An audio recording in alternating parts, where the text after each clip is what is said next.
Hey, welcome back to my channel Endless Pages. I'm Liv and welcome to today's video, which is my reading wrap up for January and February.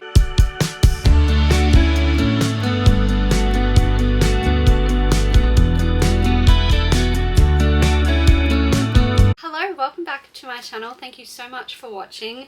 It is so good to be back filming YouTube videos again. Please forgive me if I ramble and I'm all over the place. I'm a little bit out of practice with filming, but we are slowly getting back into it, which is good. So today's video is my reading wrap up for the months of January and February. I thought I would just plop them together, it'd be easier into one video. And yeah, I'm going to talk to you about the books I have read so far in 2026. So the first book I read in January was The Long Night by Kristen White. This was a highly anticipated read for me. I read two other books from Kristen White, The Wife and the Widow and The Ledge, and I really enjoyed both of those. I think I gave them maybe both 4 stars. I can't remember exactly. I could have checked before I filmed, but I didn't. So yeah, I thoroughly enjoyed both of them. This one's a little bit different from his usual stuff. This one's more of a thriller. This one's more of a horror. I don't know how to classify this. I'd say it's a darker thriller than his previous 2 books because it's a kidnapping. So you have a mother and a daughter, and the daughter is kidnapped, and the mother kind of gets dragged into trying to save her daughter from this masked kidnapper, and it's pretty much set over one night. So what I really enjoyed about this book was the pace. Because it was set over one night, it was just like 200 pages. It was short, it was sweet, it was intense, it was scary. I was on the edge of my seat. I was so nervous the whole time, just feeling like the bad guy was around the corner. So I really enjoyed that it was set over one night. It just meant it was just a short burst of intenseness rather than leading up to the, that moment or, filler in between. There was just not enough pages for it to not be, just constantly go. So that just made it like really intense and fun. The only negative thing I would say about this book is, I don't really know how to word this. What did I say? It was like the style of the reveal of this book was, I'd say it was disappointing for me, only because he's used this style in another one of his books before. So when that was kind of revealed that was what was going on in this book as well, I was kind of like, oh, well, he's already done this before. This is not a unique idea. So I found that a little bit disappointing. But the details themselves in the reveal I found really satisfying, really fun. I didn't see coming. But again, the structure of the reveal made me kind of go like, oh, well, he's done this before. So, but yeah, that's all I really have to say about this first book. It's a short and sweet review because it was just short, quick and sweet, not sweet in topic, but sweet in the contents book. So yeah, that was incredibly badly said. But yeah, I ended up giving this 4 stars. Yeah, really fun. I enjoyed it. Highly recommend if you want a super quick, fast-paced thriller. Jumping into book number 2, I listened to on audio Clara and the Sun by Kazu Ishiguro. I think that's how you say that. It's probably not. So, quick synopsis. This is, you follow from the perspective of like an artificial intelligence robot-y thingy, and in this world these robots are created to really be like companion to kids, and you follow Clara as she gets adopted by this mother and her daughter and becomes a companion to the daughter. So I really didn't like this book. I honestly think if I wasn't audiobooking it, I would have DNF'd it, which is something I think I say often, and a physical book, I'm happy to DNF. I will DNF 2 pages in if I want to, if I really feel like I'm not connecting with a book. An audio, I just can't seem to do that. I don't know why, so I continued on for no particular reason, and I regret continuing on. But yeah, this book was really slow and boring. Like nothing happened. Like 400 pages. Oh my god. Yeah, so let me look at my notes so I can say this properly. Yeah, so this book to me had so much potential because it introduced some really interesting ideas and themes, those being kind of all connected. So motherhood, artificial intelligence, human connection, all of these really cool themes. So I was like, oh, okay, this is going to be a really cool exploration of these topics. But it didn't delve into these themes at all. It just kind of introduced them and didn't go further with them. The reason I thought this would be a really interesting discussion is because Clara is an artificial intelligence, right? And what this book introduced and what we're literally seeing happen in real life is humans are creating this toxic ass relationship with artificial intelligence. You know, I've heard people use it as like a counselor, in place of a counselor. People talk to it like it's human, like it has a personality, and this crazy toxic reliance on artificial intelligence. And this book did introduce that theme. There's a reveal about the mother and Clara and artificial intelligence, and it's a really devastating and awful reveal that I'm like, oh my god, that is awful. That is so sad and toxic, and oh my god, this is such a cool topic to explore and such a prevalent and important topic to explore. Our like crazy toxic emotional reliance on a computer program. And it was especially devastating because of why in this book that this relationship was kind of happening. I won't say because spoilers, but yeah. And then they just don't delve into that. They just don't talk about how crazy and toxic and bad this is. And maybe I'm just salty because I'm so anti-AI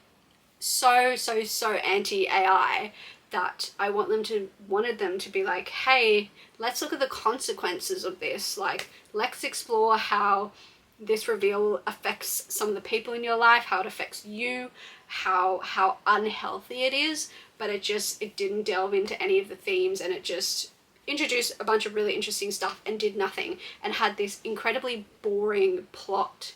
Like, incredibly boring plot where absolutely nothing happened, and all that happened in this book is Clara just kept talking about the sun over and over and over and over again. I don't care, because Clara's like this naive artificial intelligence. She doesn't understand how the world works, so she thinks the sun is like God.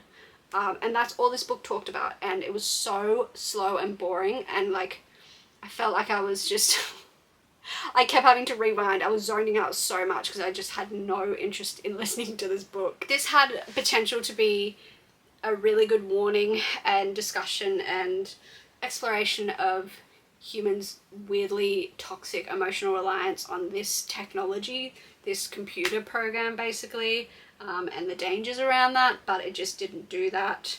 Sorry, I'm looking at my notes, which make me sound like slightly less rambly.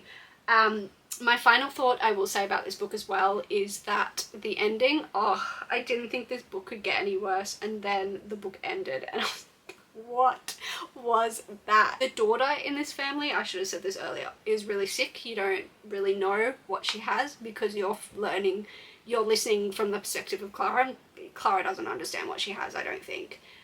Unless it's just inferred and you're meant to assume that it's some type of illness. I don't know. Maybe I wasn't smart enough to pick up on that. Probably not. But yeah, you don't really know what she has. She just has good days and bad days, goes up and down with her health. Where was I going with this? Oh yeah, so because her health was so bad, the tone of this book was really heavy. Like, the mother's coping mechanisms and plan to deal with potentially losing her daughter was horrible and dark and sad, and you know, Clara's health was heavy, so this whole book was the feeling around that was heavy. So this whole book just had this heavy tone, even though you're reading from the perspective of naive, happy-go-lucky Clara. You can still feel that tension and that heaviness. So I felt that it was heavy, this whole book, heavy and sad. And then the ending was like, they all go skipping off into the sunrise together. Like, they all like go arm in arm skipping off to rainbows and unicorns. Like, it was so random, and the character that they brought back just had no effect on the story at all, and I don't understand why they thought that character would be a good character to have a final scene with, and not the characters that we've just spent 400 pages with. Like, are you kidding me? Who gives a shit about this character that was in like 5 scenes at the start? yeah, it was just so this weird happy-go-lucky ending, and it just didn't suit the book at all. I don't know what this book was trying to say. It didn't say anything. It said the sun is God. That's all it said. That's my thoughts on Clara and the Sun. Wasted potential would be my final review of this book. I ended up giving it 3 stars. I know I maybe feel like I should have given it lower based on how much I've ranted about it, but I don't think the writing is bad. I think it's like pretty well written, so I don't think it deserves lower than a 3 star. Next up, I listened to Assistant to the Villain. I hated this book. Like, this may be up there for one of the worst books I've ever read in my life.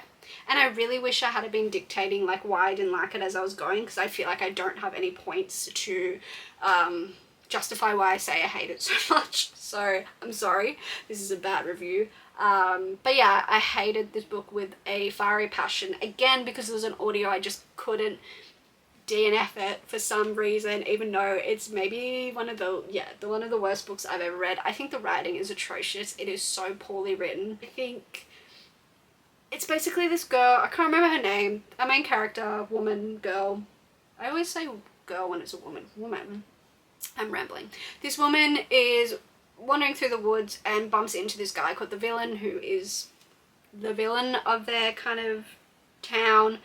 He's very, very, very evil, and then some shit goes down and she ends up getting hired as his assistant, and then the villain tells her that he has a rat in his crew. Someone is selling their information and getting his people caught and interrupting his business as the villain, so she helps him find out who the rat in their crew is.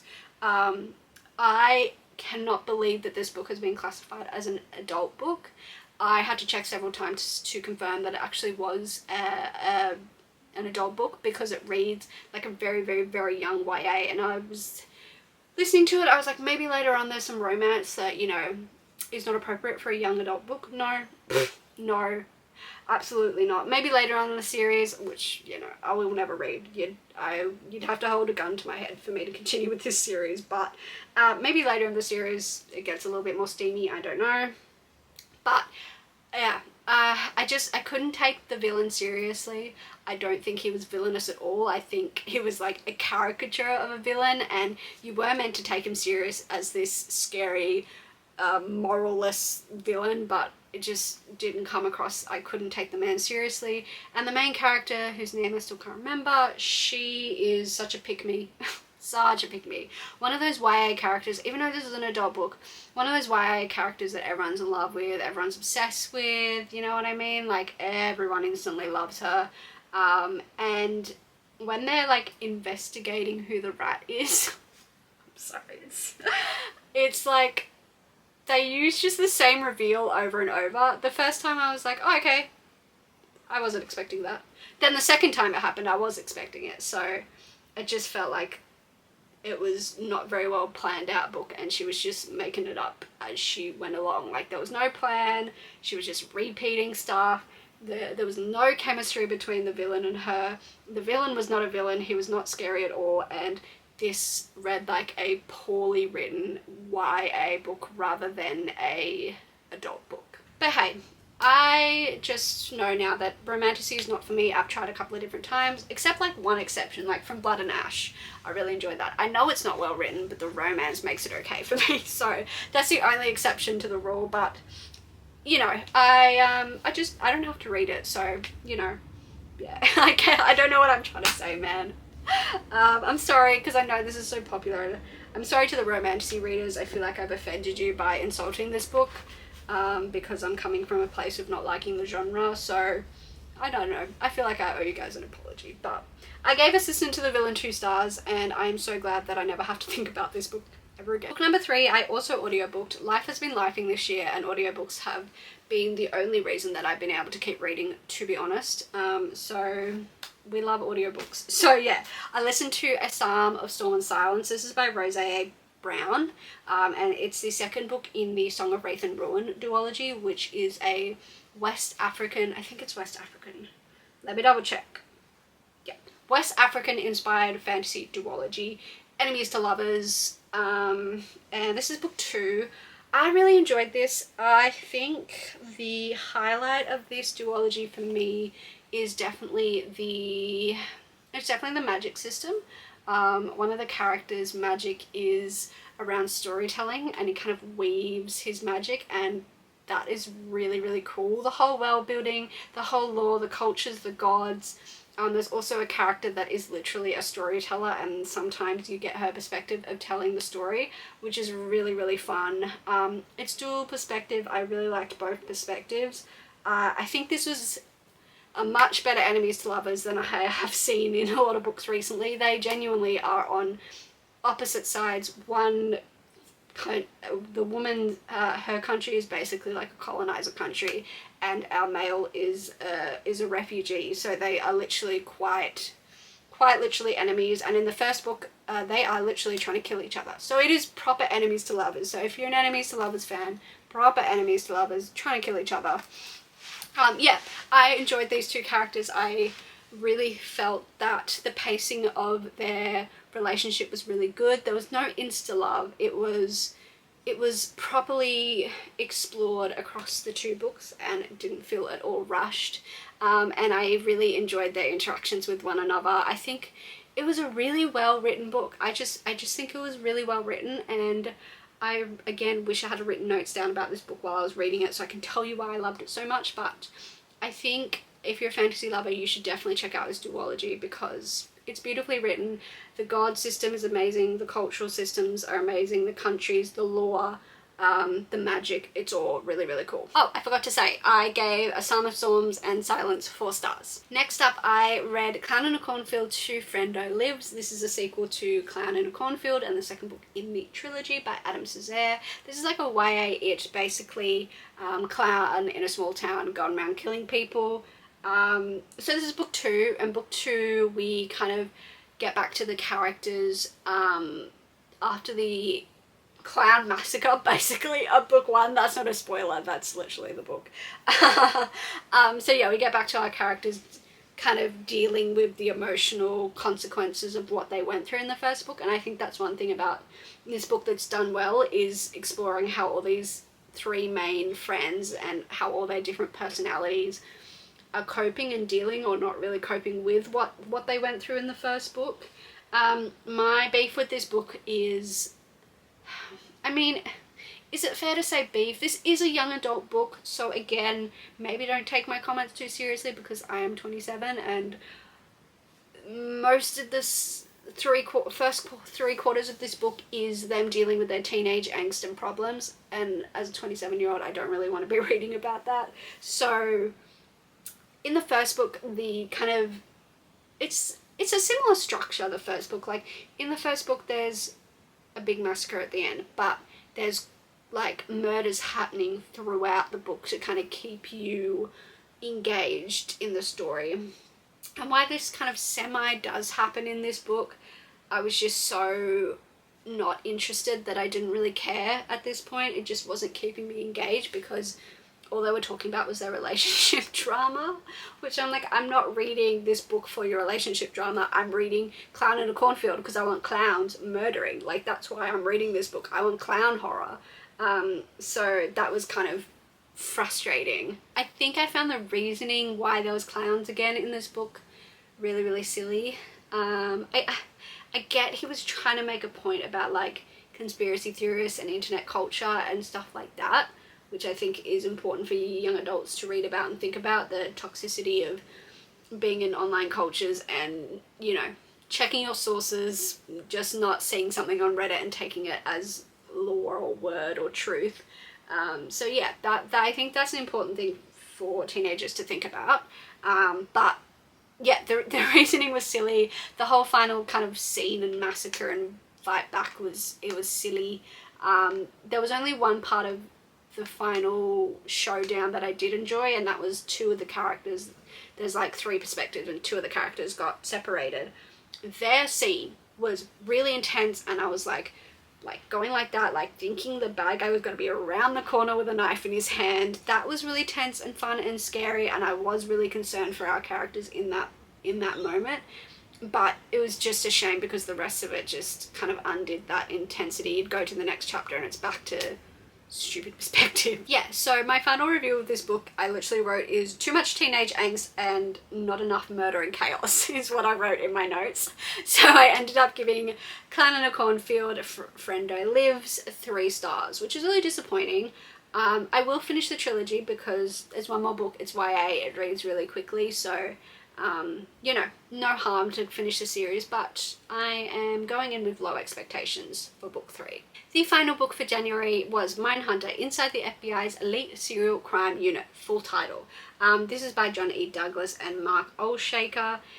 This is a non-fiction book. You might recognise the title because it was adapted into the Netflix series Mindhunter. Best Netflix show ever created, gone too soon. Justice for Mindhunter show.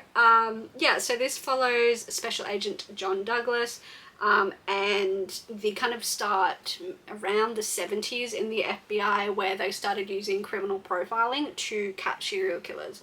So basically they would learn so much about serial killers and create, if you've watched Criminal Minds, this is what Criminal Minds is based off, but yeah, they create like a profile of like, you're looking for a man in his 20s to 30s, he would probably have great social skills, he would look like this, sound like this, have this kind of job, and that's how they would catch serial killers. Yeah, so serial killers, they mentioned like Ted Bundy, Ed Gein, Charles Manson, blah blah blah. So I was really excited to listen to this book, to this biography, I guess you'd call it, because yeah, I like reading and listening to serial killers, apparently. Yeah, I'm a huge fan of Mindhunter and an even bigger fan of Criminal Minds because it's funny, when I was listening to this book, I was like, oh, so that episode is literally based off this chapter because I was like, oh, that's from Criminal Minds, that's from Criminal Minds, and I have to keep telling myself, Criminal Minds is not real, this is real. Criminal Minds got it from this book, not the other way around. This is real life. Criminal Minds is not real life. So yeah, I was really interested in this book because I wanted to hear about kind of the massive scary serial killers that this guy interviewed and caught and talked to, and I was interested in learning about how they create these profiles, yeah, and the techniques they use, and that's what I was really interested in reading in this book. Again, sorry, going back to my notes, which I have lost where I'm up to. And I just don't think this book was what I wanted it to be. It felt more like a kind of chronological timeline of this man's, what's his name? I've already forgotten his name. Marky Douglas. It felt more like a chronological timeline of his career rather than cool interviews with serial killers and learning about criminal profiling. Like, don't get me wrong, I did learn stuff about how they interview and catch serial killers, but it was just literally just like done in a timeline. So then in 1974 I started working with this guy, and then we went from this country to this state, this state to this state, and then I gave a talk to the police academy about this. So that was literally what the book was, and then they would finally start talking about a certain case he worked on. I was like, cool. And then it would just kind of end, and he would just give us snippets of lots of different cases, and I think I would have rather just learn about the big cases in big chunks rather than these tiny little snippets of like individual cases where he didn't really delve into that much detail. Yeah, so this is disappointing. I still enjoyed the book. I still think it was interesting. And yeah, it was interesting and cool to hear about someone that literally helped create criminal profiling and catching serial killers in that way, and the way it's still done to this day. But yeah, it felt more like a timeline. I wanted to read about serial killer interviews. Honestly, I think that's what I wanted. So I didn't end up reading this because it's a biography. It's like his life story. So I understand why people don't want to read that because I've never really listened to many biographies before. So I agree. I'm not going to give a rating because it's his life. But yeah, it's not quite what I wanted, but I still had a good time listening. Let's move on to February reads, starting off with The Blighted Stars by Megan O'Keefe. I don't know how to explain this succinctly. We have space opera, science fiction, enemies to lovers, Tarquin and Naira. Tarquin is the heir to the Mercator family who are a very wealthy family that mine this material off planets. Naira is a rebel, and she and a bunch of other rebels are convinced when the Mercanta family do this mining that it is destroying the planets and making them inhabitable, destroying all life on them. Tarquin says no, no way, that's not our fault, it's not our process doing it, it's just this kind of mist-like thing that just comes on planets and kills them. And he's going to go on a mission to prove to the world that it's not his family that are destroying these planets. Naira, as the rebel, sneaks onto this mission, and if you've watched Altered Carbon, this show on Netflix, you might know what I'm talking about here, but basically in this world you can go into different like sleeves is what they're called, which is like different skins, different bodies. So if you die, if it's not too traumatic of a death, you can go into another sleeve. So Tarquin doesn't know that Naira the rebel is in a sleeve. He assumes it's his bodyguard and doesn't know. And these two are proper enemies to lovers. There's something that's happened in the past that gives Naira more than enough reason to hate the Mercanta family, but she can't let it slip that it's her because she's meant to be acting as his bodyguard. So it's proper enemies to lovers. I'll just say the romance is slow ass burn. If you love a slow burn romance, that's what this is. Proper enemies to lovers, slow burn, which is so fun. It's not insta love at all. This book is also at times really scary. There's these things that are on this planet that are genuinely terrifying, and the scenes felt like something out of a horror movie. It was really scary, but I was laughing, not because it's badly written, but it just reminded me these things are kind of like failed, I don't know how to describe this science fiction stuff well. It's like when you print a sleeve, so like you're printing a new body for the person to wake up into, sometimes they go wrong, and that's what these things that were crawling around on the planet are, the sleeves that have gone wrong. But I couldn't help but think when I was reading this to the episode of Gravity Falls. If you ever watched Gravity Falls, it's a fantastic show. Of the episode where Dipper finds like the haunted photocopier, and then one of these photocopies like comes out not quite right, and it looks like this. I couldn't help but think about that when I was listening to this, when I was reading this, which just made me laugh. I don't know, you didn't need to know that, but yeah. So parts of this book was like a freaking horror, and it was really intense. I loved the dynamic of their relationship and the development of that. I think they're both not what they expected of one another, and that makes a really interesting dynamic. Tarquin he's an interesting character, and he is not quite as brutal as his family. He's more of like a little soft coddled kind of guy, and he really thinks that his father is not a bad guy and can do better, and it just makes a really interesting dynamic between the two of them, and I really enjoyed exploring their relationship change and evolve. I also think what was an interesting part of this book was Tarquin's father, who's head of the Mercanta, and this very tough, tough guy. And he's portrayed as quite brutal and moralist and hard, and what's interesting is when you're in it's dual perspective. When you're in Tarquin's perspective, you can't help but like see the humanity in him, because he genuinely loves his son. And I find that interesting, because in a lot of these big bad guys in space, you don't see any humanity from them in books and TV. They're just brutal overlords. But in this book, you see a little bit of humanity and can't help but feel for him in parts, even though like he is an awful guy, he's an awful man. But seeing him through Tarquin's eyes, you're like, oh, but he has a little bit of humanity. So I just found that another really interesting aspect in this book. I had a great time reading this. There were a few moments where the writing felt a little bit weaker, so I feel like my only beef with this book is there wasn't really great consistency with the writing quality. So it's not the most perfectly written book, but I enjoyed every minute of it. It was so long, but I was just so absorbed in this story. The reveal like genuinely shocked me. I was like, did not see that coming. The ending was emotionally devastating. Like I was crying, I was sobbing. So I thought that the ending of this book was so devastating and fantastic. Like, not fantastic in terms of what happened, because I hate what happened, but fantastic in the emotional response that it drew out of me. Like, yeah, I really, really enjoyed this book. It was really fun.